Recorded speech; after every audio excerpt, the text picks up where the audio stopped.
Kabanata 6, Huss at Jerome. Ang Ebanghelyo ay itinanim sa Bohemia noon pang ika-9 na siglo. Isinalin ang Biblia, at isinagawa ang pampublikong pagsamba, sa wika ng mga tao. Ngunit habang lumalakas ang kapangyarihan ng Papa, nalaban din ang salita ng Diyos. Si Gregory VII, na nagpasya sa kanyang sarili na magpakumbaba sa pagmamataas ng mga hari, ay walang gaanong layunin na alipinin ang mga tao, at naaayon ay isang toro ang inilabas na nagbabawal sa pampublikong pagsamba na isagawa sa wikang Bohemian. Ipinahayag ng Papa na, nakalulugod sa makapangyarihan sa lahat na ang kanyang pagsamba ay dapat ipagdiwang sa isang hindi kilalang wika, at maraming kasamaan at maling pananampalataya ang lumitaw dahil sa hindi pagsunod sa tuntuning ito. Wiley, B. 3, Cab. 1. Kaya ipinag-utos ng Roma na ang liwanag ng salita ng Diyos ay dapat patayin at ang mga tao ay dapat ikulong sa kadiliman. Ngunit naglaan ang langit ng iba pang ahensya para sa pangangalaga ng simbahan.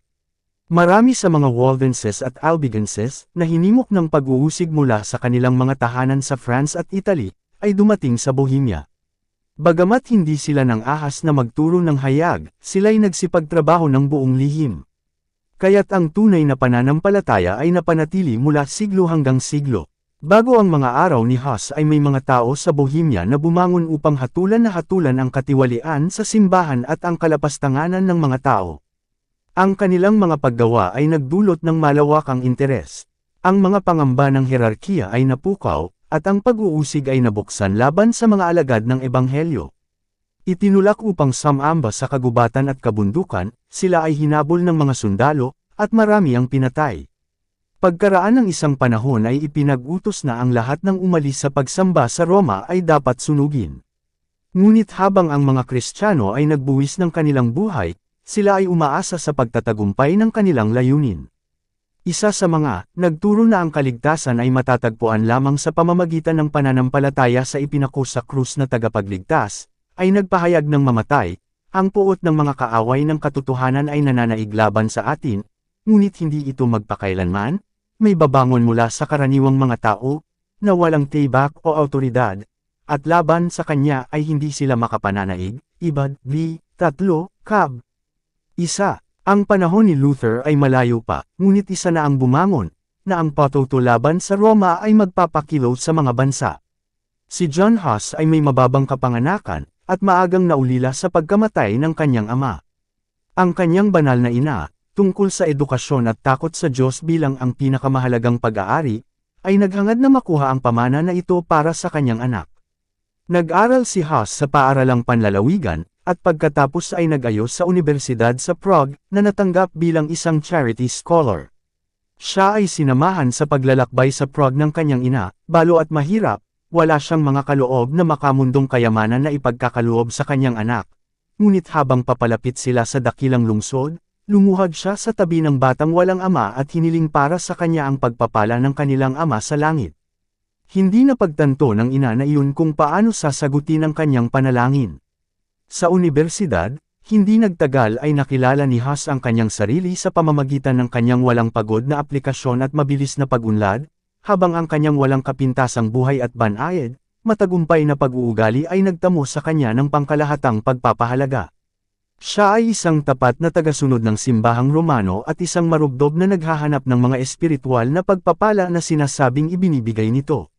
Sa okasyon ng jubileo siya ay nagtungo sa pagtatapat, nagbayad ng huling ilang mga barya sa kanyang kakaunting tindahan, at sumama sa mga prosesyon, upang siya ay makabahagi sa ipinangako na pagpapatawad. Matapos makumplito ang kanyang kurso sa kolehiyo, pumasok siya sa pagkasaserdote, at mabilis na nakamit ang katanyagan, hindi nagtagal ay naging kalakip siya sa korte ng hari. Ginawa rin siyang propesor at pagkatapos ay rektor ng universidad kung saan siya nag-aral. Sa ilang taon ang hamak na charity scholar ay naging pagmamalaki ng kanyang bansa, at ang kanyang pangalan ay kilala sa buong Europa. Ngunit sa ibang larangan nagsimula si Huss ng gawain ng reforma. Ilang taon matapos tanggapin ang mga utos ng pari siya ay hinirang na mangangaral ng kapilya ng Bethlehem. Ang tagapagtatag ng kapilya na ito ay nagtaguyod, bilang isang bagay na napakahalaga, ang pangangaral ng kasulatan sa wika ng mga tao. Sa kabila ng pagsalungat ng Roma sa gawaing ito, hindi ito ganap na itinigil sa Bohemia. Ngunit nagkaroon ng malaking kamangmangan sa Biblia, at ang pinakamasamang bisyo ay nanag sa mga tao sa lahat ng antas. Ang mga kasamaang ito ay walang tigil na tinuligsa ni Huss, na umaapela sa salita ng Diyos na ipatupad ang mga simulain ng katotohanan at kadalisayan na kanyang ikanintal. Isang mamamayan ng Prague, si Jerome, na pagkatapos ay naging malapit na nauugnay kay Huss, sa pagbabalik mula sa Inglaterra, ay dinala niya ang mga sinulat ni Wycliffe. Ang reyna ng Inglaterra, na naging isang nagbalik loob sa mga turo ni Wycliffe, ay isang Bohemian na prinsesa, at sa pamamagitan ng kanyang impluwensya rin ay napalaganap ang mga gawa ng reformer sa kanyang sariling bansa. Ang mga akdang ito ay binasa ni Huss ng may interes, naniniwala siya na ang kanilang may akda ay isang tingtay na Kristiyano at may hilig na pabor ang mga reforma na kanyang itinaguyod. Kahit na hindi niya alam, si Huss ay pumasok sa isang landas na aakay sa kanya palayo sa Roma. Sa mga panahong ito ay dumating sa Prague ang dalawang estranghero mula sa Inglaterra, mga lalaking may kaalaman, na nakatanggap ng liwanag at naparito upang ipalaganap ito sa malayong lupaing ito. Simula sa isang bukas na pag-atake sa kataas-taasang kapangyarihan ng Papa, hindi nagtagal ay pinatahimik sila ng mga awtoridad, ngunit dahil ayaw nilang talikuran ang kanilang layunin, nagkaroon sila ng tulong sa ibang mga hakbang. Palibhas ay mga artista at mga mangangaral, sila ay nagpatuloy sa paggamit ng kanilang kakayahan. Sa isang lugar na bukas sa publiko ay gumuhit sila ng dalawang larawan. Kinakatawan ng isa ang pagpasok ni Kristo sa Jerusalem, maamo, at nakasakay sa isang asno, Mateo Kapitulo 21 versikulo 5, at sinundan ng kanyang mga disipulo na nakasuot ng damit na suot sa paglalakbay at hubad na mga paa. Ang isa pang larawan ay naglalarawan ng isang prosesyon ng Papa. Ang Papa ay nakasuot ng kanyang mayayamang damit at triple na korona, nakasakay sa isang kabayong napakagandang pinalamutian, na pinangungunahan ng mga trumpeter at sinusundan ng mga kardinal at prelate na nakasisilaw na hanay. Narito ang isang sermon na nakakuha ng atensyon ng lahat ng klase. Dumating ang mga tao upang tingnan ang mga guhit. Walang sinuman ang hindi makakabasa ng moral, at marami ang lubhang humanga sa kaibahan ng kaamuan at kabab ang loob ni Kristo na guro at ng kapalaluan at pagmamataas ng Papa, ang kanyang nag-aangking lingkod. Nagkaroon ng malaking kaguluhan sa Prague, at ang mga estranghero pagkaraan ng ilang panahon ay natagpuan na kailangan, para sa kanilang sariling kaligtasan, na umalis. Ngunit hindi nakalimutan ang aral na itinuro nila. Ang mga larawan ay gumawa ng malalim na impresyon sa isip ni Huss at umakay sa kanya sa mas malapit na pag-aaral ng Biblia at ng mga sinulat ni Wycliffe. Bagamat hindi pa siya nakahandang tanggapin ang lahat ng mga reformang itinaguyod ni Wycliffe, mas malinaw niyang nakita ang tunay na katangian ng kapapahan, at may higit na sigasig na tinuligsa ang pagmamataas, ang ambisyon, at ang katiwalian ng hierarkiya. Mula sa Bohemia ang liwanag ay umabot sa Alemanya, dahil ang mga kaguluhan sa Universidad ng Prague ay nagdulot ng pag-alis ng daan-daang mga estudyanteng Aleman. Marami sa kanila ang nakatanggap mula kay Huss ng kanilang unang kaalaman sa Biblia, at sa kanilang pagbabalik ay ipinalaganap nila ang ebanghelyo sa kanilang lupang tinubuan. Ang balita ng gawain sa Prague ay dinala sa Roma, at si Huss ay agad na tinawag na humarap sa Papa. Ang pagsunod ay paglalantad sa sarili sa tiyak na kamatayan. Ang hari at reyna ng Bohemia, ang universidad, mga miyembro ng maharlika, at mga opisyal ng pamahalaan ay nagkaisa sa panawagan sa Papa na si Huss ay pahintulutan na manatili sa Prague at sumagot sa Roma sa pamamagitan ng kinatawan. Sa halip na pagbigyan ng kahilingang ito, ang Papa ay nagpatuloy sa paglilitis at paghatol kay Huss, at pagkatapos ay ipinahayag na ang lungsod ng Prague ay nasa ilalim ng pagbabawal. Sa edad na iyon ang pangungusap na ito, sa tuwing binibigkas, ay lumikha ng malawakang alarma. Ang mga seremonya kung saan ito ay sinamahan ay mahusay na iniangkop upang magdulot ng takot sa isang tao na tumingin sa Papa bilang kinatawan ng Diyos mismo, na may hawak ng mga susi ng langit at impyerno, at nagtataglay ng kapangyarihan upang humingi ng temporal at espiritual na mga paghatol. Ito ay pinaniniwalaan na ang mga pintuan ng langit ay sarado laban sa rehiyon na sinaktan ng pagbabawal, na hanggat hindi nalulugod ang Papa na alisin ang pagbabawal, ang mga patay ay pinalabas sa mga tahanan ng kaligayahan. Bilang tanda ng kakilakilabot na kalamidad na ito, ang lahat ng mga serbisyo ng relihiyon ay nasuspine. Ang mga simbahan ay sarado. Ang mga kasal ay ginawang solemna sa bakuran ng simbahan. Ang mga patay, na hindi nalilibing sa banal na lupa, ay inilibing, nang walang mga ritual ng sepulture, sa mga kanal o sa mga bukid. Kaya sa pamamagitan ng mga hakbang na umaakit sa imahinasyon, ang Roma ay nagsasanay na kontrolin ang mga budi ng mga tao. Ang lungsod ng Prague ay napuno ng kaguluhan. Tinuligsa ng isang malaking uri si Hus bilang dahilan ng lahat ng kanilang mga kapahamakan at hiniling na siya ay ibigay sa paghihiganti ng Roma. Upang patahimikin ang bagyo, ang reformador ay umalis sandali sa kanyang sariling nayon. Sa pagsulat sa mga kaibigan na naiwan niya sa Prague, sinabi niya, "Kung ako ay umalis sa gitna ninyo, ito ay ang pagsunod sa utos at halimbawa ni Jesu Kristo, upang hindi bigyan ng puwang ang mga masama ang pag-iisip na gumuhit, sa kanilang sarili ay walang hanggang paghatol, at upang hindi maging sanhi ng paghihirap at pag-uusig sa mga banal.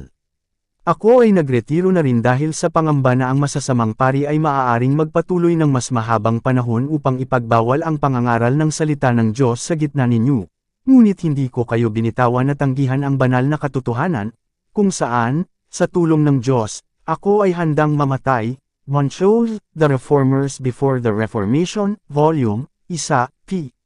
87. Si Hus ay hindi huminto sa kanyang mga gawain, ngunit naglakbay sa nakapalibot na bansa, na nangangaral sa sabik na mga tao. Kaya ang mga hakbang na ginawa ng Papa upang sugpuin ang Ebanghelyo ay naging dahilan upang ito ay lalong lumawak. Wala tayong magagawa laban sa katotohanan, kundi para sa katotohanan. Ikalawang Korinto Kapitulo 13 versikulo 8. Ang isip ni Hus, sa yugtong ito ng kanyang karera, ay tila naging eksena ng isang masakit na labanan. Bagamat sinisikap ng simbahan na madaig siya ng kanyang mga kulog, hindi niya tinalikuran ang awtoridad nito. Ang simbahang Romano ay para sa kanya ay asawa pa rin ni Kristo, at ang Papa ay ang kinatawan at kinatawan ng Diyos. Ang ipinaglalaban ni Hus ay ang pag-abuso sa awtoridad, hindi ang prinsipyo mismo. Nagdulot ito ng isang kakilakilabot na salungatan sa pagitan ng mga paniniwala ng kanyang pangunawa at mga pag-aangkin ng kanyang budi. Kung ang awtoridad ay makatarungan at hindi nagkakamali, gaya ng kanyang pinaniniwalaan, paano nangyari na napilitan siyang suwayan ito? Ang pagsunod, nakita niya, ay kasalanan. Ngunit bakit ang pagsunod sa isang hindi nagkakamali na simbahan ay dapat humantong sa isang issue? Ito ang problemang hindi niya malutas. Ito ang pagdududa na nagpahirap sa kanya oras-oras. Ang pinakamalapit na pagtatansya sa isang solusyon na nagawa niya ay ang nangyaring muli, tulad ng dati sa mga araw ng tagapagligtas, na ang mga pari ng simbahan ay naging masasamang tao at ginagamit ang kanilang legal na awtoridad para sa labag sa batas na layunin. Ito ay humantong sa kanya upang gamitin para sa kanyang sariling patnubay, at upang mang-aral sa iba para sa kanila. Ang kasabihan na ang mga tuntunin ng banal na kasulatan, conveyed sa pamamagitan ng pangunawa, ay upang mamuno sa budi, sa madaling salita, na ang Diyos na nagsasalita sa Biblia, at hindi ang simbahan na nagsasalita sa pamamagitan ng pagkasaserdote, ay ang isang hindi nagkakamali na gabay. Wiley, B. 3, Cab. 2. Nang makalipas ang ilang panahon ay hamupa ang kaguluhan sa Prague, bumalik si Hus sa kanyang kapilya ng Bethlehem, upang ipagpatuloy ng may higit na sigasig at tapang ang pangangaral ng salita ng Diyos. Ang kanyang mga kaaway ay aktibo at makapangyarihan, ngunit ang reyna at marami sa mga maharlika ay kanyang mga kaibigan, at ang mga tao sa napakaraming bilang ay pumanig sa kanya. Kung ikukumpara ang kanyang dalisay at nakakataas na mga turo at banal na buhay sa mga nakababahalang dogma na ipinang-aral ng mga Romanista, at ang kasakiman at kahalayan na kanilang ginagawa, itinuturing ng marami na isang karangalan ang maging kampi niya. Hanggang ngayon si Hus ay tumayong mag-isa sa kanyang mga gawain, ngunit ngayon si Jerome, na noong nasa Inglaterra ay tinanggap ang mga turo ni Wycliffe, ay nakiisa sa gawain ng reforma. Ang dalawa ay pagkatapos noon ay nagkakaisa sa kanilang mga buhay, at sa kamatayan ay hindi sila maghihiwalay. Ang katalinuhan ng henyo, kahusayan sa pagsasalita at pagkatuto, mga kaloob na nakakakuha ng popular na pabor, ay taglay ni Jerome sa isang preeminent na antas, ngunit sa mga katangiang iyon na bumubuo ng tunay na lakas ng pagkatao, si Hus ang mas dakila. Ang kanyang mahinahong paghatol ay nagsilbing isang pagpigil sa mapusok na espiritu ni Jerome, na may tunay na kabab ang loob, ay naunawaan ang kanyang halaga, at sumuko sa kanyang mga payo. Sa ilalim ng kanilang nagkakaisang paggawa ay mas mabilis na pinalawak ang reforma. Pinahintulutan ng Diyos na sumikat ang malaking liwanag sa isipan ng mga taong ito na pinili, na inihayag sa kanila ang marami sa mga pagkakamali ng Roma, ngunit hindi nila tinanggap ang lahat ng liwanag na ibibigay sa mundo. Sa pamamagitan ng mga ito, ang kanyang mga lingkod, ang Diyos ay umaakay sa mga tao mula sa kadiliman ng Romanismo, ngunit marami at malalaking hadlang ang kanilang haharapin, at pinangunahan niya sila, hakbang-hakbang, ayon sa kanilang makayanan. Hindi sila handang tanggapin ang lahat ng liwanag ng sabay-sabay. Tulad ng buong kaluwalhatian ng araw sa katanghalian sa mga taong matagal nang naninirahan sa kadiliman, ito ay, kung ihaharap, ay magiging sanhi ng kanilang pagtalikod. Kaya't inihayag niya ito sa mga pinuno ng paunti-unti, dahil ito ay matatanggap ng mga tao. Mula sa siglo hanggang sa siglo, ang iba pang tapat na manggagawa ay dapat sumunod, upang pangunahan ang mga tao sa higit pa sa landas ng reforma. Nagpatuloy pa rin ang schism sa simbahan. 3 papa ang naglalaban ngayon para sa kataas-taasang kapangyarihan, at ang kanilang alitan ay napuno ng krimen at kaguluhan sa sangkakristyanuhan. Hindi pa nakontento sa paghahagis ng anathemas, gumamit sila ng temporal na sandata. Bawat caste sa paligid niya upang bumili ng mga armas at makakuha ng mga sundalo. Siyempre dapat magkaroon ng pera, at upang makuha ito, ang mga kaloob, katungkulan, at mga pagpapala ng simbahan ay inialok para ibenta. Tingnan ang tala sa Appendice para sa pahina 59. Ang mga pari din, na ginagaya ang kanilang mga nakatataas, ay gumamit ng simonya at digmaan upang magpakumbaba sa kanilang mga karibal at palakasin ang kanilang sariling kapangyarihan. Sa araw-araw na tumitinding katapangan ay kumulog si Huss laban sa mga kasuklam-suklam na pinahintulutan sa ngalan ng relihiyon, at hayagang inakusahan ng mga tao ang mga pinunong Romano bilang dahilan ng mga paghihirap na bumalot sa sangkakristyanuhan. Muli ang lungsod ng Prague ay tila nasa bingit ng isang madugong labanan. Gaya noong unang panahon, ang lingkod ng Diyos ay inakusahan bilang siya na bumabagabag sa Israel. Unang Hari Kapitulo 18 versikulo 17. Ang lungsod ay muling inilagay sa ilalim ng pagbabawal, at si Huss ay umalis sa kanyang sariling nayon. Ang patotoong tapat na ibinigay mula sa kanyang mahal na kapilya ng Bethlehem ay natapos na. Dapat siyang magsalita mula sa isang mas malawak na yugto, sa buong sangkakristyanuhan, bago ibigay ang kanyang buhay bilang saksi para sa katotohanan. Upang gamutin ang mga kasamaan na nakagagambala sa Europa, isang pangkalahatang konseho ang ipinatawag upang magpulong sa Constance. Ang konseho ay tinawag sa kagustuhan ng emperador na si Sigismund, ng isa sa 3 karibal na papa, si John XXIII. Ang kahilingan para sa isang konseho ay malayo sa pagtanggap kay Pope John, na ang katangian at patakaran ay maaaring hindi makayanan ang pagsisiyasat, kahit na sa pamamagitan ng mga prelate na maluwag sa moral tulad ng mga simbahan noong mga panahong iyon. Hindi siya nang ahas, gayunpaman, laban sa kalooban ni Sigismund. Ang mga pangunahing layunin na maisakatuparan ng konseho ay pagalingin ang pagkakahati sa simbahan at alisin ang maling pananampalataya. Kaya't ang dalawang anti-papa ay tinawag na humarap dito, gayon din ang nangungunang tagapagpalaganap ng mga bagong opinyon, si John Huss. Ang una, sa pagsasaalang-alang sa kanilang sariling kaligtasan, ay hindi dumalo ng personal, ngunit kinakatawan ng kanilang mga delegado.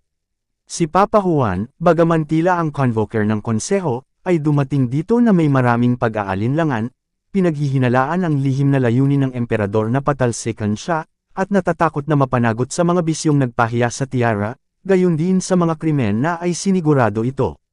Gayunpaman, pumasok siya sa lungsod ng Constance nang may dakilang karangyan, na dinaluhan ng mga ecclesiastic na may pinakamataas na ranggo at sinundan ng isang tren ng mga courtier. Ang lahat ng mga klero at mga dignitaryo ng lungsod, kasama ang napakalaking pulutong ng mga mamamayan, ay lumabas upang salubungin siya. Sa itaas ng kanyang ulo ay isang gintong kulendong, na dinadala ng 4 sa mga punong mahistrado. Ang host ay dinala sa harap niya, at ang mayayamang damit ng mga kardinal at maharlika ay gumawa ng isang kahangahangang pagpapakita. Samantala ang isa pang manlalakbay ay papalapit sa Constance. Batid ni Huss ang mga panganib na nagbabanta sa kanya. Humiwalay siya sa kanyang mga kaibigan na para bang hindi na niya sila makikitang muli, at nagpatuloy sa kanyang paglalakbay na pakiramdam na inaakay siya nito sa istaka. Bagamat nakakuha siya ng ligtas na pag-uugali mula sa hari ng Bohemia, at nakatanggap din ng isa mula sa emperador na si Sigismund habang nasa kanyang paglalakbay, ginawa niya ang lahat ng kanyang pagsasaayos dahil sa posibilidad ng kanyang kamatayan. Sa isang liham na hinarap sa kanyang mga kaibigan sa Prague sinabi niya, "Mga kapatid ko, aalis ako na may ligtas na pag-uugali mula sa hari upang salubungin ang aking marami at mortal na mga kaaway. Ako ay lubos na nagtitiwala sa makapangyarihang Diyos, sa aking tagapagligtas, nagtitiwala ako na pakikinggan niya ang inyong masigasig na mga panalangin, na kanyang ipasok ang kanyang karunungan sa aking bibig, upang malabanan ko sila, at ipagkaloob niya sa akin ang kanyang banal na espiritu upang patatagin ako sa kanyang katotohanan, upang harapin ko ng may tapang, mga tukso, bilangguan, at, kung kinakailangan, isang malupit na kamatayan." Si Hesukristo ay nagdusa para sa kanyang pinakamamahal, at sa makatuwid dapat ba tayong mamangha na iniwan niya sa atin ang kanyang halimbawa, upang tayo mismo ay makapagtiis ng may pagtitiis ng lahat ng bagay para sa ating sariling kaligtasan. Siya ay Diyos, at tayo ay kanyang mga nilalang, siya ang Panginoon, at tayo ay kanyang mga lingkod, siya ang guro ng mundo, at tayo ay mga hamak na mortal, ngunit nagdusa siya. Bakit, kung gayon, hindi rin tayo dapat magdusa? Lalo na kung ang pagdurusa ay para sa atin ay isang paglilinis. Kaya nga, mga minamahal, kung ang aking kamatayan ay nararapat na magambag sa kanyang kaluwalhatian, ipanalangin na ito ay dumating kaagad, at naway bigyan niya ako ng lakas na suportahan ang lahat ng aking mga sakuna ng may katatagan. Ngunit kung mas mabuti na bumalik ako sa inyo, manalangin tayo sa Diyos na ako ay makabalik na walang dangers, iyon ay, na hindi ko mapigilan ang isang kudlit ng katotohanan ng Ebanghelyo, upang maiwan ang aking mga kapatid na isang mahusay na halimbawa sa sumunod. Marahil, sa makatuwid, hindi mo na makikita ang aking mukha sa Prague, ngunit kung ang kalooban ng makapangyarihang Diyos ay magnanais na ibalik ako sa iyo, pagkatapos ay sumulong tayo ng may mas matatag na puso sa kaalaman at pagmamahal sa kanyang batas. Sa isa pang liham, sa isang pari na naging disipulo ng Ebanghelyo, si Huss ay nagsalita ng may malalim na pagpapakumbaba ng kanyang sariling mga pagkakamali, na inaakusahan ang kanyang sarili na, nakaramdam ng kasiyahan sa pagsusuot ng mayaman na kasuotan at sa pag-aksaya ng mga oras sa walang kabuluhang mga trabaho. Pagkatapos ay idinagdag niya ang nakaaantig na mga payo na ito, nawa ang kaluwalhatian ng Diyos at ang kaligtasan ng mga kaluluwa ay sumikop sa iyong isipan, at hindi ang pagkakaroon ng mga pakinabang at ari-arian. Mag-ingat sa pagpapaganda ng iyong bahay ng higit kaysa sa iyong kaluluwa, at, higit sa lahat, ibigay ang iyong pangangalaga sa espiritual na gusali. Maging banal at mapagpakumbaba sa mga dukha, at huwag mong ubusin ang iyong pag-aari sa piging. Kung hindi mo babaguhin ang iyong buhay at pigilin ang mga labis, natatakot ako na ikaw ay maparusahan ng husto, gaya ng aking sarili. Alam mo ang aking doktrina, sapagkat tinanggap mo ang aking mga tagubilin mula sa iyong pagkabata, sa makatuwid ay walang silbi para sa akin na sumulat pa sa iyo. Ngunit hinihikayat kita, sa pamamagitan ng awa ng ating Panginoon, na huwag akong tularan sa alinman sa mga walang kabuluhan kung saan nakita mong nahulog ako. Sa pabalat ng liham ay idinagdag niya, isinasamo ko sa iyo, aking kaibigan, na huwag mong sirain ang tatak na ito hanggat hindi mo matamo ang katiyakan na ako ay patay na, Ibad, Volume 1, Papi. 148, 149. Sa kanyang paglalakbay, nakita ni Huss sa lahat ng dako ang mga indikasyon ng paglaganap ng kanyang mga doktrina at ang pabor na itinuring sa kanyang layunin. Dumagsa ang mga tao upang salubungin siya, at sa ilang bayan ay dinaluhan siya ng mga mahistrado sa kanilang mga lansangan. Pagdating sa Constance, si Huss ay pinagkalooban ng ganap na kalayaan. Sa ligtas na pag-uugali ng emperador ay idinagdag ang personal na katiyakan ng proteksyon ng Papa. Ngunit, bilang paglabag sa mga solemna at paulit-ulit na pahayag na ito, ang reformador ay inaresto sa maikling panahon, sa utos ng Papa at mga kardinal, at itinulak sa isang kasuklam-suklam na piitan. Nang maglaon ay inilipat siya sa isang matibay na kastilyo sa kabila ng Rhine at doon pinanatili ang isang bilanggo. Ang Papa, na kumikita ng kaunti sa pamamagitan ng kanyang kasinungalingan, ay hindi nagtagal pagkatapos ay ipinadala sa parehong bilangguan. Ibad, Volume 1, p. 247. Siya ay napatunayan sa harap ng konseho na nagkasala ng pinakamababang krimen, bukod sa pagpatay, simony, at pangangalunya, mga kasalanang hindi nararapat na pangalanan. Kaya ang mismong konseho ang nagdeklara, at sa wakas ay binawian siya ng tiara at itinapon sa bilangguan. Ang mga anti-papa ay pinatalsik din, at isang bagong papa ang napili. Bagaman ang papa mismo ay nagkasala ng mas malalaking krimen kaysa sa paratang ni Hus sa mga pari, at dahil dito ay hiniling niya ang isang reformasyon, gayunpaman ang parehong konseho na nagpasama sa obispo ay nagpatuloy sa pagdurog sa reformador. Ang pagkakulong kay Hus ay nagdulot ng matinding galit sa Bohemia. Ang mga makapangyarihang maharlika ay hinarap sa konseho ang time na protesta laban sa kabalbalan na ito. Ang emperador, na ayaw pahintulutan ang paglabag sa isang ligtas na pag-uugali, ay sumalungat sa mga paglilitis laban sa kanya. Ngunit ang mga kalaban ng reformador ay mapagpahamak at determinado. Nakiusap sila sa mga pagtatangi ng emperador, sa kanyang mga takot, sa kanyang kasigasigan para sa simbahan. Nagharap sila ng napakahabang argumento upang patunayan na ang pananampalataya ay hindi dapat manatili sa mga erehe, ni ang mga taong pinaghihinalaan ng maling pananampalataya, bagaman sila ay nilagyan ng ligtas na pag-uugali mula sa emperador at mga hari. Nanghihina ng sakit at pagkakulong dahil ang mamasa, mabahong hangin ng kanyang piitan ay nagdulot ng lagnat na muntik ng magwakas sa kanyang buhay, sa wakas ay dinala si Hus sa harap ng konseho. Puno ng mga tanikala, tumayo siya sa harapan ng emperador, na ang karangalan at mabuting pananampalataya ay ipinangako na protektahan siya. Sa kanyang mahabang paglilitis ay matatag niyang pinananatili ang katotohanan, at sa harapan ng mga nagtitipon na mga dignitaryo ng simbahan at estado ay nagpahayag siya ng isang solemna at tapat na protesta laban sa mga katiwalian ng hierarchy.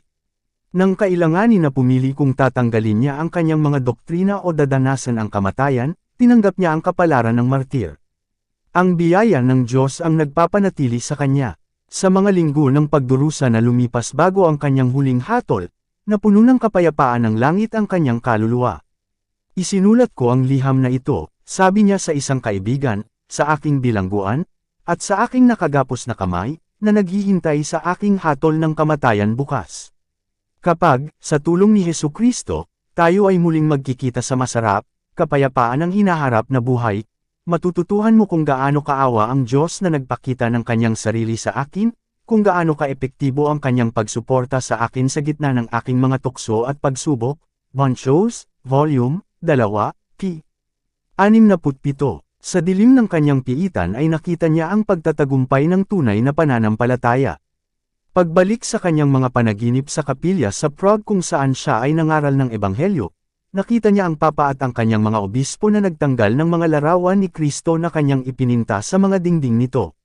Ang pangitaing ito ay nabagabag sa kanya, ngunit nang sumunod na araw ay nakita niya ang maraming pintor na abala sa pagpapanumbalik ng mga figurang ito sa mas maraming bilang at sa mas maliwanag na mga kulay. Sa sandaling matapos ang kanilang gawain, ang mga pintor, na napaliligiran ng napakaraming tao, ay bumulalas.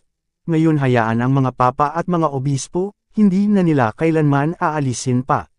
Sabi ng reformador, habang isinalaysay niya ang kanyang panaginip, pinagtitibay ko ito ng tiyak, na ang larawan ni Kristo ay hindi kailanman mapapawi. Ninanais nilang wasakin ito, ngunit ito ay ipinintang muli sa lahat ng mga pusong ng higit na mas mahusay na mga mangangaral kaysa sa aking sarili. Dobin, B. 1, Cab. 6. Sa huling pagkakataon, si Hus ay dinala sa harap ng konseho.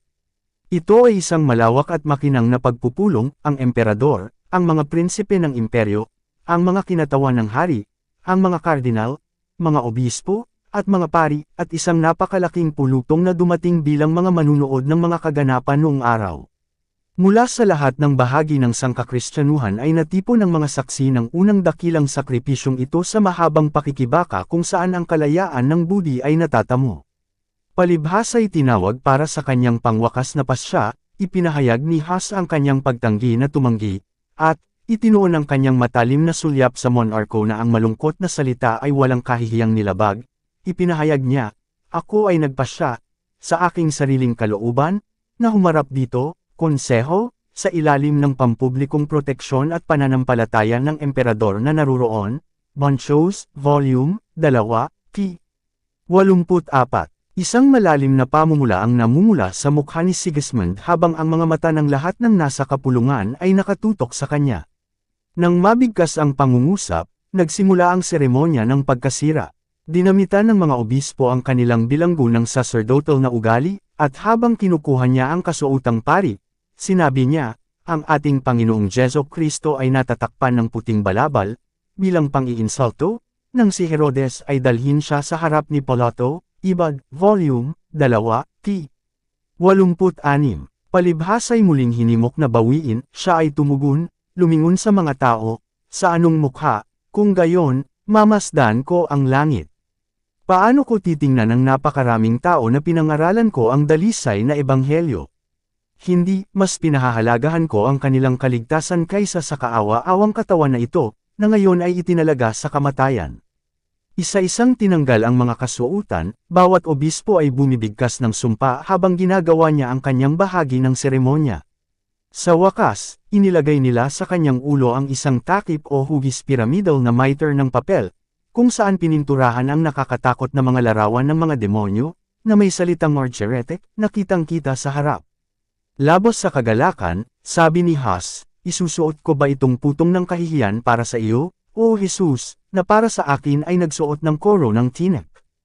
Nang siya ay nakadamit ng ganito, sinabi ng mga prelate, ngayon ay iniaalay namin ang iyong kaluluwa sa dyablo. At ako, sabi ni John Huss, na itinaas ang kanyang mga mata sa langit, ipinagkatiwala ko ang aking espiritu sa iyong mga kamay, o Panginoong Hesus, sapagkat tinubos mo ako. Inihatid siya ngayon sa secular na mga awtoridad at dinala sa lugar ng pagbitay. Isang napakalaking prosesyon ang sumunod, daan-daang kalalakihang nakaarmas, mga pari at obispo sa kanilang mamahaling damit, at ang mga naninirahan sa Constance.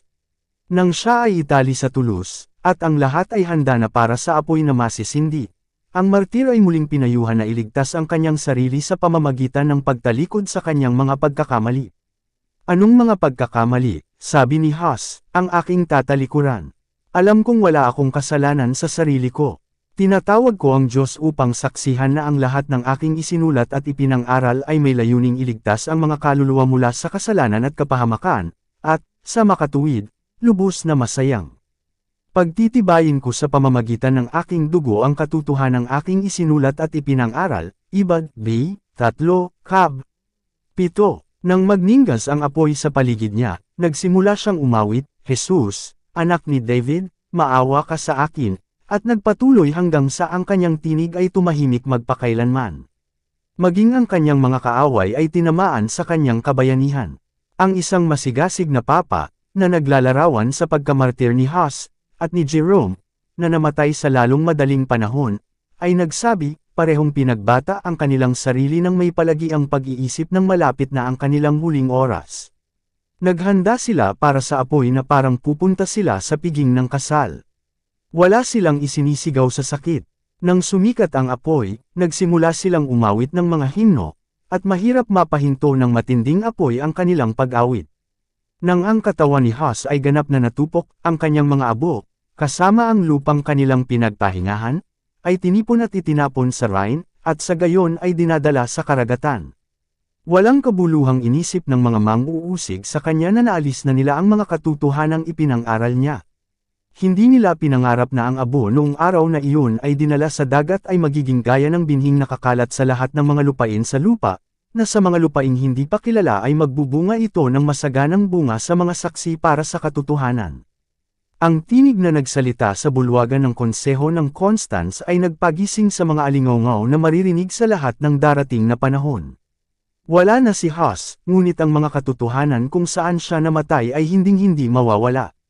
Ang kanyang halimbawa ng pananampalataya at katatagan ay maghihikayat sa maraming tao na minindigan ng matatag para sa katotohanan, sa harap ng pagpapahirap at kamatayan.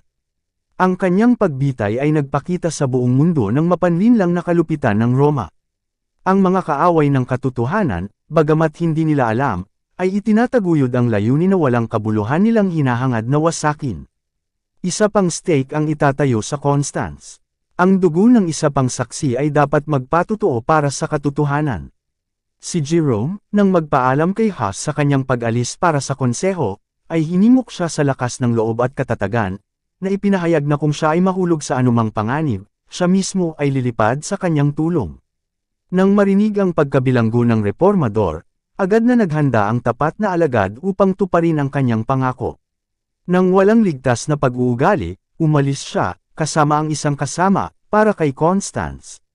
Pagdating doon ay nakumbinsi siya na inilantad lamang niya ang kanyang sarili sa panganib, nang walang posibilidad na gumawa ng anuman para sa kaligtasan ni Huss. Tumakas siya mula sa lungsod, ngunit naaresto sa paglalakbay pauwi at dinala pabalik na puno ng mga tanikala at sa ilalim ng kustodiya ng isang pangkat ng mga sundalo. Sa kanyang unang pagharap sa konseho ang kanyang mga pagtatangka na tumugon sa mga akusasyon laban sa kanya ay sinalubong ng mga sigaw, sa apoy kasama niya. Sa apoy, Banchos, Volume 1, p. 234. Siya ay itinapon sa isang piitan, nakadina sa isang posisyon na nagdulot sa kanya ng matinding pagdurusa, at pinakain ng tinapay at tubig. Pagkaraan ng ilang buwan, ang kalupitan ng kanyang pagkakulong ay nagdulot kay Jerome ng isang karamdaman na nagbabanta sa kanyang buhay, at ang kanyang mga kaaway, sa takot na siya ay makatakas sa kanila, ay pinakitunguhan siya ng hindi gaanong kalubha, kahit na siya ay nanatili sa bilangguan ng isang taon. Ang pagkamatay ni Huss ay hindi nagbunga gaya ng inaasahan ng mga papa. Ang paglabag sa kanyang ligtas na pag-uugali ay pumukaw ng isang bagyo ng galit, at bilang mas ligtas na landas, ipinasya ng konseho, sa halip na sunugin si Jerome, napilitin siya, kung maaari, na bawiin. Siya ay dinala sa harap ng kapulungan, at nag-alok ng kahalili sa pagtalikod, o ang mamatay sa tulos. Ang kamatayan sa simula ng kanyang pagkakakulong ay isang awa kung ihahambing sa mga kaayla hilakbot na pagdurusa na kanyang dinanas, datapwat ngayon, nang hina dahil sa karamdaman, sa hirap ng kanyang bahay kulungan, at sa pagpapahirap ng pagkabalisa at pag-aalinlangan, na humiwalay sa kanyang mga kaibigan, at nasaraan ng loob ng pagkamatay ni Huss, ang katatagan ni Jerome ay bumigay, at pumayag siyang magpasakop sa konseho. Ipinangako niya ang kanyang sarili na sumunod sa pananampalatayang Katoliko, at tinanggap ang aksyon ng konseho sa pagkondena sa mga doktrina ni Wycliffe at Huss, maliban, gayunpaman, ang mga banal na katotohanan na kanilang itinuro. Sa pamamagitan ng kapakipakinabang na ito, sinikap ni Jerome na patahimikin ang tinig ng budi at takasan ang kanyang kapahamakan. Ngunit sa pag-iisa ng kanyang piitan ay mas nakita niya ang kanyang ginawa. Inisip niya ang katapangan at katapatan ni Huss, at sa kabilang banda ay pinag-isipan niya ang sarili niyang pagtanggi sa katotohanan. Naisip niya ang banal na guro na ipinangako niya sa kanyang sarili na paglilingkuran, at para sa kanya ay nagtiis ng kamatayan sa krus. Bago ang kanyang pagbawi ay nakatagpo siya ng kaliwan, sa gitna ng lahat ng kanyang pagdurusa, sa katiyakan ng paglingap ng Diyos, ngunit ngayon ay pinahirapan ng pagsisisi at pag-aalinlangan ang kanyang kaluluwa. Alam niya na kailangan pang gumawa ng iba pang mga pagbawi bago siya magkaroon ng kapayapaan sa Roma. Ang landas na kanyang tinatahak ay matatapos lamang sa ganap na apostasya. Ang kanyang resolusyon ay kinuha, upang makatakas sa maikling panahon ng pagdurusa ay hindi niya ipagkakait ang kanyang Panginoon. Hindi nagtagal, muli siyang dinala sa konseho. Ang kanyang pagsusumit ay hindi nasiyahan sa kanyang mga hukom. Ang kanilang pagkauhaw sa dugo, na napukaw ng pagkamatay ni Huss, ay humihiling ng mga bagong biktima. Sa pamamagitan lamang ng walang pag-aalinlangan na pagsuko ng katotohanan ay mapangalagaan ni Jerome ang kanyang buhay. Ngunit determinado siyang ipahayag ang kanyang pananampalataya at sundin ang kanyang kapatid na martir sa apoy. Tinalikuran niya ang kanyang dating pagtalikod at, bilang isang namamatay na tao, same time na nangangailangan ng pagkakataon na gawin ang kanyang pagtatanggol. Dahil sa takot sa epekto ng kanyang mga salita, iginiit ng mga prelate na dapat na lamang niyang pagtibayin o tanggihan ang katotohanan ng mga paratang laban sa kanya. Nagprotesta si Jerome laban sa gayong kalupitan at kawalang katarungan. Ipinakulong mo ako ng 340 araw sa isang nakakatakot na bilangguan, ang sabi niya, sa gitna ng karumihan, baho, at ang sukdulang pangangailangan ng lahat, pagkatapos ay inilabas mo ako sa iyong harapan, at pinakikinggan mo ang aking mga mortal na kaaway, ayaw mong pakinggan ako. Kung talagang matatalino kayo, at mga ilaw ng mundo, mag-ingat na huwag magkasala laban sa katarungan. Kung tungkol sa akin, ako ay mahina lamang na mortal, ang aking buhay ay hindi gaanong mahalaga, at kapag pinayuhan ko kayo na huwag magbigay ng hindi makatarungang pangungusap, mas kakaunti ang pagsasalita ko para sa aking sarili kaysa para sa inyo. Ibad, Volume 2, Papi. 146, 147. Sa wakas ay pinagbigyan ang kanyang kahilingan. Sa harapan ng kanyang mga hukom, lumuhad si Jerome at nanalangin na ang banal na espiritu ay kontrolin ang kanyang mga iniisip at mga salita, upang hindi siya magsalita ng anuman na salungat sa katotohanan o hindi karapat-dapat sa kanyang guro. Sa kanya noong araw na iyon ay natupad ang pangako ng Diyos sa mga unang disipulo, dadalhin kayo sa harap ng mga gobernador at mga hari alang-alang sa akin. Datapwat pagka kayo'y ibinigay nila, huwag kayong manggabalisa kung paano o kung ano ang inyong sasabihin, ibibigay sa inyo sa oras ding iyon ang inyong sasabihin. Sapagkat hindi kayo ang nagsasalita, kundi ang Espiritu ng inyong Ama ang nagsasalita sa inyo. Mateo Kapitulo 10 versikulo 18 hanggang 20. Ang mga salita ni Jerome ay pumukaw ng pagkamangha at paghanga, maging sa kanyang mga kaaway. Sa loob ng isang buong taon siya ay nakakulong sa isang piitan, hindi nababasa o nakakakita man lang, sa matinding pisikal na pagdurusa at mental na pagkabalisa. Ngunit ang kanyang mga argumento ay ipinakita ng may mas malinaw at kapangyarihan na para bang mayroon siyang hindi nababagabag na pagkakataon para sa pag-aaral. Itinuro niya sa kanyang mga tagapakinig ang mahabang linya ng mga banal na tao na hinatulan ng hindi makatarungang mga hukom. Sa halos bawat henerasyon ay yaong, habang naghahangad na itaas ang mga tao sa kanilang panahon, ay siniraan at itinaboy, ngunit sa mga huling panahon ay ipinakita na karapat-dapat sa karangalan. Si Kristo mismo ay hinatulan bilang isang makasalanan sa isang hindi matuwid na hukuman. Sa kanyang pagbawi, si Jerome ay pumayag sa katarungan ng hatol na humatol kay Huss. Siya ngayon ay nagpahayag ng kanyang pagsisisi at nagpatutuo sa kawalang kasalanan at kabanalan ng martir. Kilala ko siya mula pagkabata, sabi niya. Siya ay isang napakahusay na tao, makatarungan at banal, siya ay hinatulan, sa kabila ng kanyang kawalang kasalanan. Ako ay handang mamatay, hindi ako uurong bago ang mga pagdurusa na inihanda para sa akin ng aking mga kaaway at mga bulang saksi, na balang araw ay mangangailangan ng kanilang pananagutan, mga impostor sa harap ng dakilang Diyos, na walang madaya. Montrose, Volume 2, p. 151. Sa pagsisi sa sarili dahil sa sarili niyang pagtanggi sa katotohanan, nagpatuloy si Jerome, sa lahat ng kasalanang nagawa ko mula pa sa aking kabataan, walang sinuman ang nagpapabigat sa aking isipan, at nagdulot sa akin ng matinding pagsisisi, gaya ng ginawa ko dito, nakamamatay na lugar, nang aprubahan ko ang masasamang hatol na ibinigay laban kay Wycliffe, at laban sa banal na martir, si John Huss, ang aking Panginoon at aking kaibigan.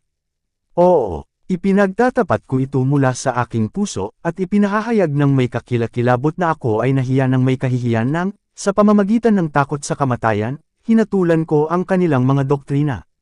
Kaya't ako ay nagsusumamo, sa makapangyarihang Diyos na patawarin ako sa aking mga kasalanan, at ang isang ito sa partikular, ang pinakakasuklam-suklam sa lahat. Itinuro ang kanyang mga hukom, mariing sinabi niya, kinundena ninyo sina Wycliffe at John Huss, hindi dahil sa niyanig nila ang doktrina ng simbahan, kundi dahil binansagan nila ng pagsuway ang mga iskandalo na nagmumula sa klero, ang kanilang karangyaan, kanilang pagmamataas, at lahat ng mga bisyo ng mga prelate at pari. Ang mga bagay na kanilang pinagtibay, at hindi masasagot, ay iniisip ko rin at ipinahahayag, tulad nila. Naputol ang kanyang mga salita. Ang mga prelate, nanginginig sa galit, ay sumigaw, ano ang kailangan ng karagdagang patunay? Nakikita namin sa aming sariling mga mata ang pinakamatigas ang ulo ng mga erehe. Hindi natin nagsaunos, napabulala si Jerome, ano? Sa palagay mo ba natatakot akong mamatay? Hinawakan mo ako sa loob ng isang buong taon sa isang nakakatakot na piitan, mas kakilakilabot kaysa sa kamatayan mismo. Mas malupit ang ginawa mo sa akin kaysa sa isang Turk, Hudyo, o Pagano, at ang aking laman ay literal na nabulok ng buhay sa aking mga buto, at gayon pa man ay hindi ako nagrereklamo, dahil ang panaghoy ay masama ay nagiging isang tao ng puso at espiritu, ngunit hindi ko maipahayag ang aking pagkamangha sa napakalaking barbaridad sa isang Kristiyano. Ibad, Volume 2, p. 151 hanggang 153. Muling sumabog ang bagyo ng galit, at si Jerome ay nagmamadaling umalis sa bilangguan. Ngunit may ilan sa kapulungan na nagkaroon ng malalim na impresyon ang kanyang mga salita at nagnanais na iligtas ang kanyang buhay. Siya ay binisita ng mga dignitaryo ng simbahan at hinimok na isumite ang kanyang sarili sa konseho. Ang pinakamakikinang na mga pag-asa ay iniharap sa kanya bilang gantimpala ng pagtalikod sa kanyang pagsalungat sa Roma. Ngunit tulad ng kanyang guro ng aylay ang kaluwalhatian ng mundo, si Jerome ay nanatiling matatag. Patunayan mo sa akin mula sa banal na kasulatan na ako ay nagkakamali, ang sabi niya, at tatanggihan ko ito. Ang mga banal na kasulatan.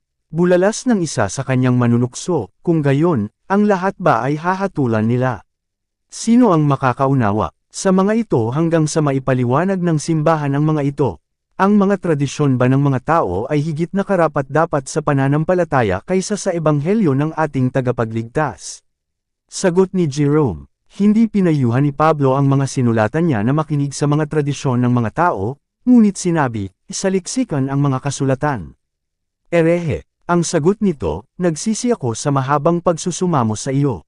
Nakikita ko na hinihimok ka ng dyablo, Wiley, B. 3, Cab. 10. Ang mahabang hatol ng pagkondena ay ipinasa sa kanya. Siya ay dinala palabas sa parehong lugar kung saan ibinigay ni Huss ang kanyang buhay. Siya ay kumanta sa kanyang paglalakbay, ang kanyang mukha ay nagliliwanag sa kagalakan at kapayapaan. Ang kanyang tingin ay nakatuon kay Kristo, at sa kanya ay nawala ang mga takot sa kamatayan. Nang ang Verdugo, na malapit ng magsindi ng Banten, ay humakbang sa likuran niya, ang martir ay napabulalas, halika ng buong tapang, ilapat ang apoy sa aking mukha. Kung natakot ako, hindi ako dapat nandito. Ang kanyang mga huling salita, na binigkas habang ang apoy ay umiikot sa kanya, ay isang panalangin. Panginoon, amang makapangyarihan sa lahat, sigaw niya, maawa ka sa akin, at patawarin mo ako sa aking mga kasalanan, sapagkat nalalaman mo na lagi kong inibig ang iyong katotohanan. Bonchos, Volume 2, P. 168. Ang kanyang tinig ay huminto, ngunit ang kanyang mga labi ay patuloy na gumagalaw sa panalangin. Nang magawa ng apoy ang gawain nito, ang mga abo ng martir, kasama ang lupa na kanilang pinagpahingahan, ay natipon, at tulad ng kay Huss, ay itinapon sa Rhine. Kaya namatay ang tapat na tagapagdala ng liwanag ng Diyos. Ngunit ang liwanag ng mga katotohanang kanilang ipinahayag, ang liwanag ng kanilang magiting na halimbawa, ay hindi mapawi. Pati na rin ang mga tao ay maaaring magtangka na ibalik ang araw sa kanyang kurso upang maiwasan ang pagbubukang liwayway ng araw na iyon na noon pa man ay sumisikat sa mundo. Ang pagbitay kay Huss ay nagningas ng apoy ng galit at kakilakilabot sa Bohemia. Nadama ng buong bansa na siya ay naging biktima ng masamang hangarin ng mga pari at ang pagtataksil ng emperador. Siya ay ipinahayag na naging isang tapat na guro ng katotohanan, at ang konseho na nagtakda ng kanyang kamatayan ay kinasuhan ng pagkakasala ng pagpatay. Ang kanyang mga doktrina ngayon ay nakakuha ng higit na pansin kaysa dati. Sa pamamagitan ng mga utos ng Papa ang mga sinulat ni Wycliffe ay hinatulan sa apoy. Ngunit yaong mga nakatakas sa pagkawasak ay inilabas na ngayon mula sa kanilang mga pinagtatagwan at pinag-aralan na may kaugnayan sa Biblia, o sa mga bahagi nito na maaaring makuha ng mga tao, at marami ang naakay sa gayon na tanggapin ang binagong pananampalataya. Ang mga pumatay kay Huss ay hindi tumahimik at nasaksihan ang tagumpay ng kanyang layunin. Ang Papa at ang Emperador ay nagkaisa upang durugan ang kilusan, at ang mga hukbo ng Sigismund ay itinapon sa Bohemia. Ngunit itinaas ang isang tagapaghatid. Si Ziska, na sa lalong madaling panahon pagkatapos ng pagbubukas ng digmaan ay naging ganap na bulag, ngunit isa sa pinakamagaling na general sa kanyang edad, ang pinuno ng mga Bohemian. Sa pagtitiwala sa tulong ng Diyos at sa katwiran ng kanilang layunin, nanalabanan ng mga tao ang pinakamalakas na hukbo na maaaring dalhin laban sa kanila. Paulit-ulit na ang emperador, na nagtataas ng mga bagong hukbo, ay sumalakay sa Bohemia, na kaiyahiyang itinaboy. Ang mga Hussite ay itinaas sa itaas ng takot sa kamatayan, at walang makakalaban sa kanila. Ilang taon pagkatapos ng pagbubukas ng digmaan, namatay ang matapang na si Ziska, ngunit ang kanyang lugar ay napuno ni Procopius, na isang parehong matapang at mahusay na general, at sa ilang mga aspeto ay isang mas mahusay na pinuno.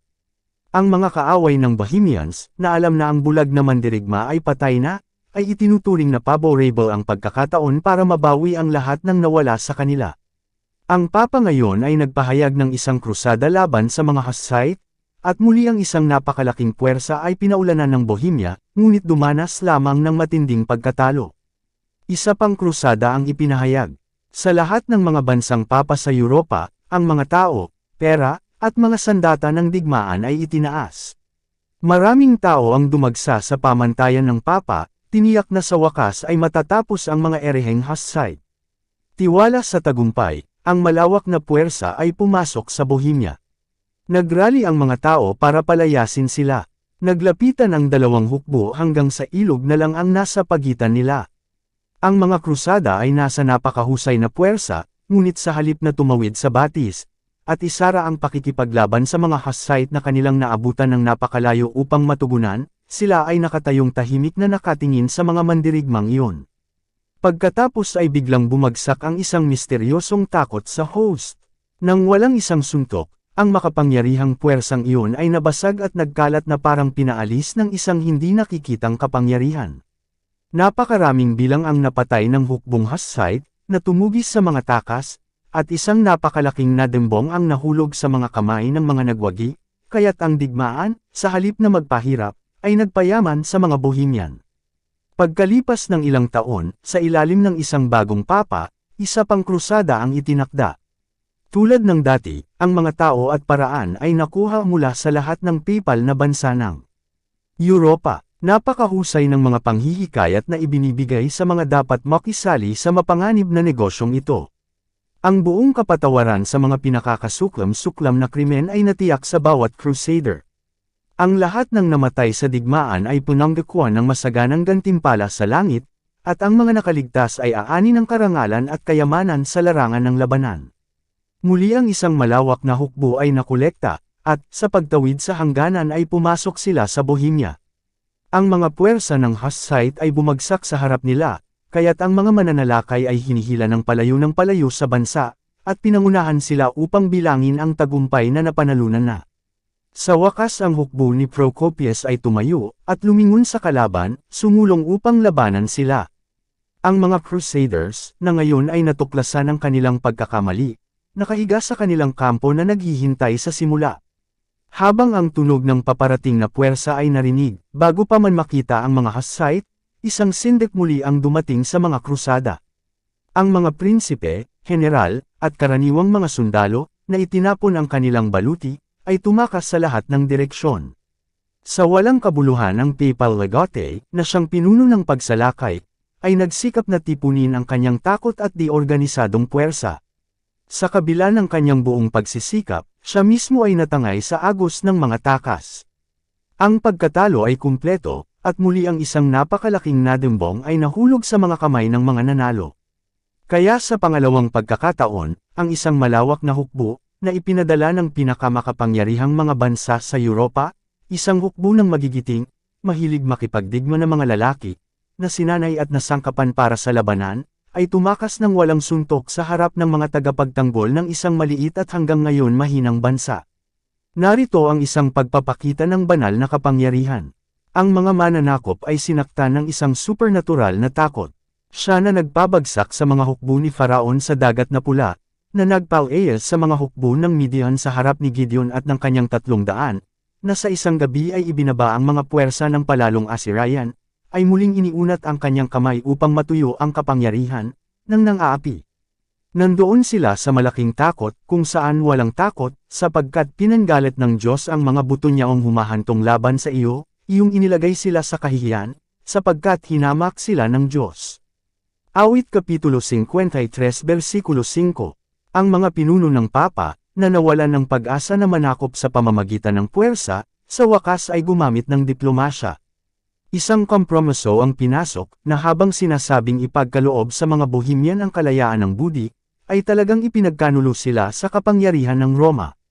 Tinukoy ng mga Bohemian ang 4 na punto bilang kondisyon ng kapayapaan sa Roma, ang malayang pangangaral ng Biblia, ang karapatan ng buong simbahan sa parehong tinapay at alak sa komunyon, at ang paggamit ng sariling wika sa banal na pagsamba, ang pagbubukod ng klero sa lahat ng sekular na katungkulan at awtoridad, at, sa mga kaso ng krimen, ang jurisdiksyon ng mga korte sibil sa kaparian at mga karaniwang tao. Sa wakas, ang mga awtoridad ng Papa ay sumang-ayon na ang apat na mga artikulo ng mga Huss site ay dapat tanggapin, ngunit ang karapatang ipaliwanag ang mga ito, iyon ay, ang pagtukoy sa kanilang tiyak na importansya, ay dapat nakabilang sa konseho, sa madaling salita, sa Papa at sa Emperador. Sa batayan na ito ay pinasok ang isang kasunduan, at natamo ng Roma sa pamamagitan ng pagkukunwari at pandaraya kung ano ang hindi niya natamo sa labanan, sapagkat, sa paglalagay ng kanyang sariling interpretasyon sa mga artikulo ng Huss site, gaya ng sa Biblia, maaari niyang ilihis ang kahulugan ng mga ito upang umangkop sa kanyang sariling mga layunin. Ang isang malaking uri, sa Bohemia, nang makitang ipinagkanulo nito ang kanilang mga kalayaan, ay hindi pumayag sa kasunduan. Bumangon ang mga di pagkakasundo at pagkakabahabahagi, na humantong sa alitan at pagdanak ng dugo sa kanilang sarili. Sa alitan na ito ang marangal na Procopius ay bumagsak, at ang mga kalayaan ng Bohemia ay nawala. Si Sigismund, ang nagtataksil kina Huss at Jerome, ay naging hari na ngayon ng Bohemia, at anuman ang kanyang panunumpa na suportahan ang mga karapatan ng mga Bohemian, nagpatuloy siya sa pagtatatag ng Papa. Ngunit kaunti lang ang natamo niya sa kanyang pagsunod sa Roma. Sa loob ng 20 taon ng kanyang buhay ay napuno ng mga gawain at panganib. Ang kanyang mga hukbo ay nasayang at ang kanyang mga kayamanan ay naubos ng isang mahaba at walang bungang pakikibaka, at ngayon, pagkatapos maghari ng 1 taon, siya ay namatay, iniwan ang kanyang kaharian sa bingit ng digmaang sibil, at ipinamana sa mga inapo ang isang pangalan na binansagan ng kahihiyan. Nagtagal ang mga kaguluhan, alitan, at pagdanak ng dugo. Muli, sinalakay ng mga dayuhang hukbo ang Bohemia, at ang panloob na pagtatalo ay nagpatuloy na makagambala sa bansa. Ang mga nanatiling tapat sa Ebanghelyo ay sumailalim sa isang madugong pag-uusig.